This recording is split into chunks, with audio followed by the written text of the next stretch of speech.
Hello, church. Welcome to this episode of Wake Up Well. My name is Ola, and it's my privilege to be sharing with you today from the Gospel of Luke, the first chapter, verses 5 to 13.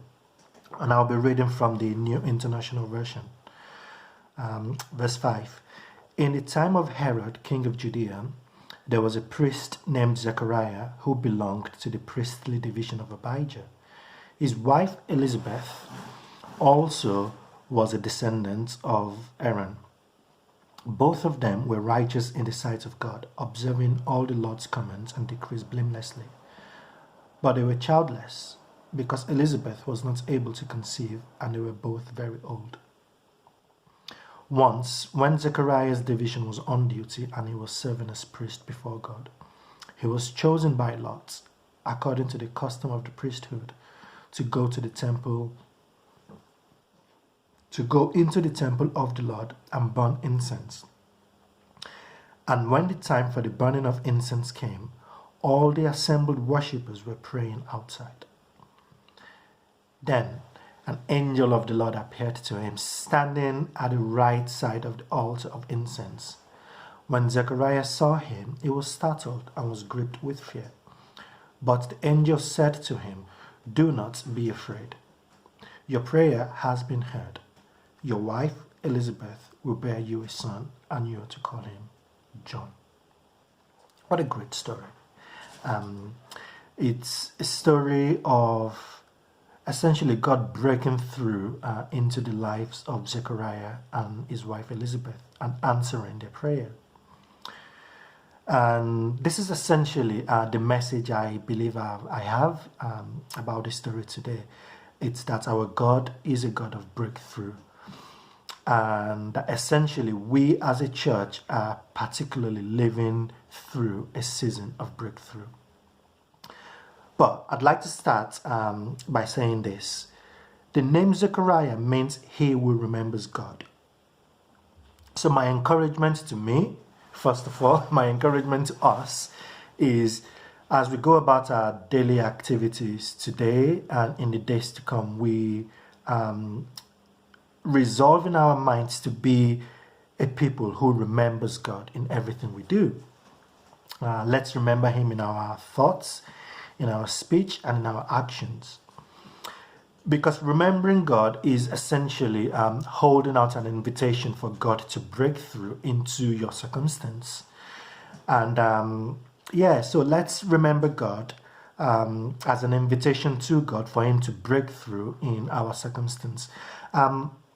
The other thing I'd like to say is just I'd like to suggest to you that as a church we're living through our breakthrough at the moment.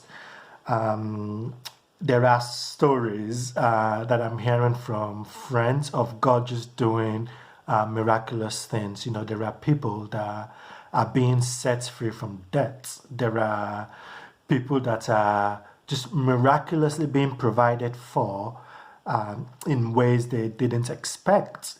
Of course, we all know of the miraculous provision of the building that God has just worked amongst us.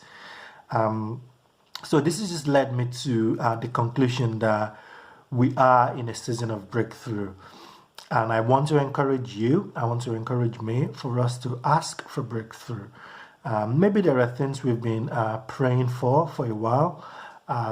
Let us believe that we are in a season where God is going to bring answers to this prayer, just like the story we've just read about Zechariah and Elizabeth. One last thing. In God's answering of Zechariah and Elizabeth's story, it wasn't just providing them with a child, as amazing as that would have been in and of itself. It was also inviting them to play a significant role in his unfolding plan of redemption for all of humanity. Because we know that a child that Elizabeth gave birth to grows up to be John the Baptist, the forerunner of Jesus Christ. And in the same way, I believe as God is going to break through for us individually and corporately in this season,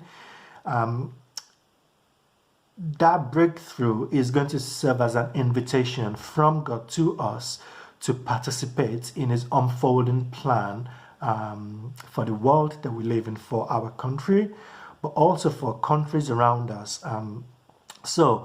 I encourage you today to raise your expectations, to expect the miraculous, to expect God to break through in your circumstance.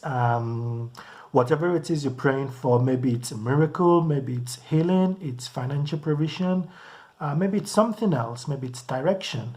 I ask you just to raise your expectation and to expect God of the breakthrough, our God, to come through for you.